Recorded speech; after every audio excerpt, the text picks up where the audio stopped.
Hello everybody and welcome into the NJCAA Network. I'm Zach McKinstry and it is our final day of fall championship selection shows. Here today we have NJCAA Division II Volleyball in Cedar Rapids, Iowa from November 20th to the 23rd. Really excited for this tournament and all the teams that are making it. A 20-team tournament. There are 16 district champs, 4 at-large bids, and here's what the tournament looks like. The bottom 8 seeds of those 20 teams kind of have to play in to the second round. There is a consolation bracket for third place, but you have to win to stay in the hunt for a national title. Again, November 20th to 23rd, Alliant Energy Powerhouse in Cedar Rapids, Iowa, and that is what it looks like. So without waiting any longer, let's go ahead and dive in to our opening matchup, the 16 and the 17 seed, and the 16 seed is Harford. The Owls are a perfect 22-0 so far this year. Sophomore Lauren Piva is averaging over 5 kills a set, which is second across all of NJCAA Division II. It'll be exciting to watch her in the opening round matchup against the 17 seed Milwaukee Area Tech. The Stormers are battle-tested after 3 straight come-from-behind victories in the Region 4 tournament, including a thrilling 5-set victory over Sauk Valley to punch their ticket. The winner of this matchup gets the number 1 seed, Cowley. No doubt that the Lady Tigers would get the top spot after a 36-0 season. They have only dropped 4 sets all year long. Most kills per set, best hit percentage, most assists per set. This team is stacked and ready to make a run. They'll get the winner of the 16 and 17 matchup as we move now to the 8 versus the 9. The 8 seed is Illinois Central. 15th all-time appearance for the Cougars in Cedar Rapids, who swept their way through their 3rd straight district tournament title. They've played opponents who received automatic bids 9 times this year and have the experience to compete in this tournament. The 9 seed is Pensacola State. For the 2nd straight year, the Pirates are into the national tournament, clinching their spot with an exciting win over Gulf Coast State in the FCSAA Championship. PSC has 5 players averaging 2 or more kills a set, so this roster is deep and talented as they get as the 9 seed. We move to the 13 and 20 matchup. The 13 seed is Enterprise State. For the first time in program history, the Weevils are headed to the national tournament. Coach Vanessa Howell has done a phenomenal job in her 3rd year steering ESCC to a state title and a South District Championship over Jones College. They get an opening round matchup against the 20 overall seed Central. For the first time since 2017, the Raiders return to the tournament, closing out the season with 4 straight wins to claim a Northwest District champ. Sophomore Libby Ball is one of the top setters in the conference, averaging 9.5 assists per set, while tied for the team lead in aces per set. The 13 and 20 matchup gets to play the 4 seed, Richard Bland. The first official team to punch their ticket, Richard Bland went 31-4 on the year and claimed the Southeast A District Championship to make the tournament for the 4th straight season. The Statesmen haven't lost a set all of November, and we'll wait to see the winner of Enterprise State and Central to see who they play. The 5 and the 12 seed is next with our first at-large team. The 5 seed is Heartland.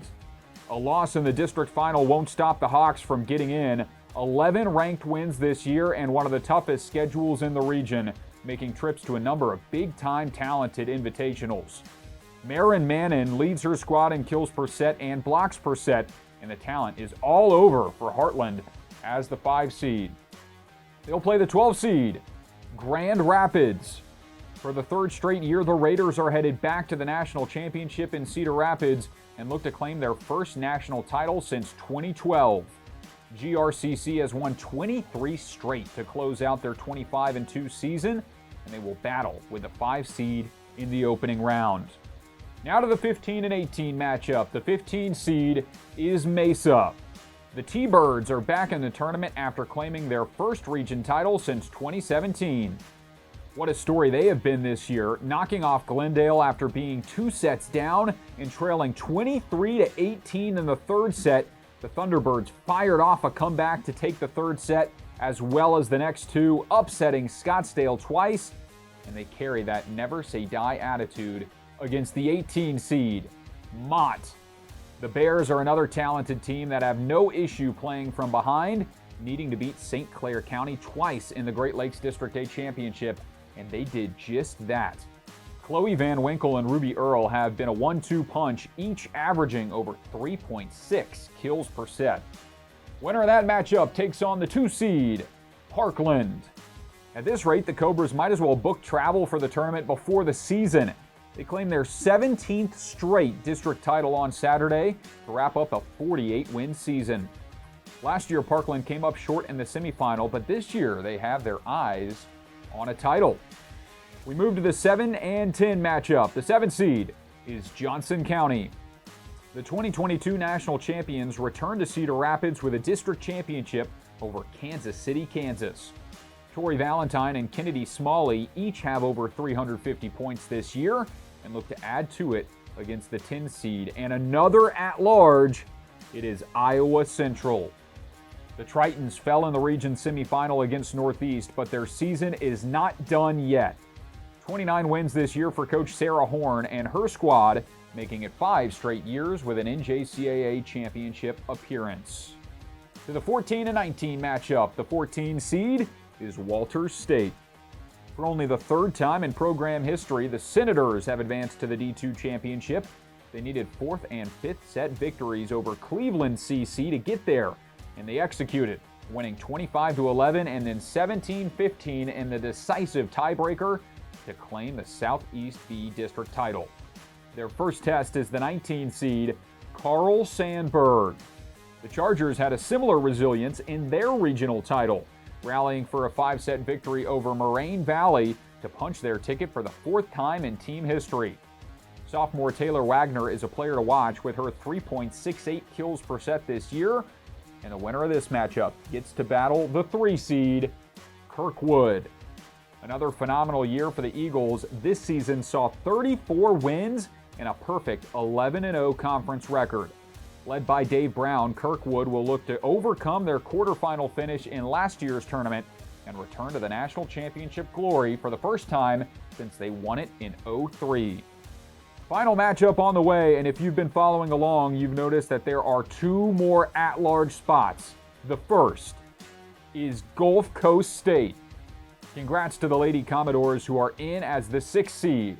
23-5 the overall record this year with some impressive wins against a number of teams in this tournament. It's the 3rd consecutive tournament appearance for Gulf Coast, all of which under head coach Scott Allen. They will play the final team in this bracket. The 11 seed is Kansas City, Kansas.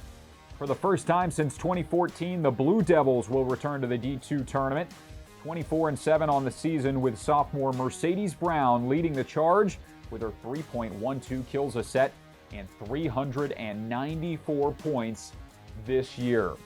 Here's what the bracket looks like filled out. There you have the 16 and 17 seeds of Harford and Milwaukee Area Tech. Winner of that one takes on Cowley. Beneath them, the 8 and 9 is Illinois Central and Pensacola State. Enterprise State and Central, the 13 and 20 to take on the 4 seed Richard Bland. The 5 and 12. At-large Heartland against number 12 Grand Rapids. Then Mesa and Mott battle to play Parkland, the 2 seed. Johnson County, the 7, takes on another at-large in Iowa Central, the 10. Walters State and Carl Sandburg play in to play the 3 seed Kirkwood. And the final matchup, the 2 at-large teams at the bottom right corner, Gulf Coast State and Kansas City, Kansas. That tournament is November 20th to 23rd, again at Alliant Energy Powerhouse, Cedar Rapids, Iowa, and that is going to be a whole lot of fun. Entire tournament is available on the NJCAA Network. A big congratulations to all 20 teams that made it. It is going to be chaos in this one, and always excited for this D2 women's volleyball tournament. Thanks everybody for tuning in. I'm Zach McKinstry for the NJCAA Network, and we will see you in Cedar Rapids for the D2 Volleyball Championship.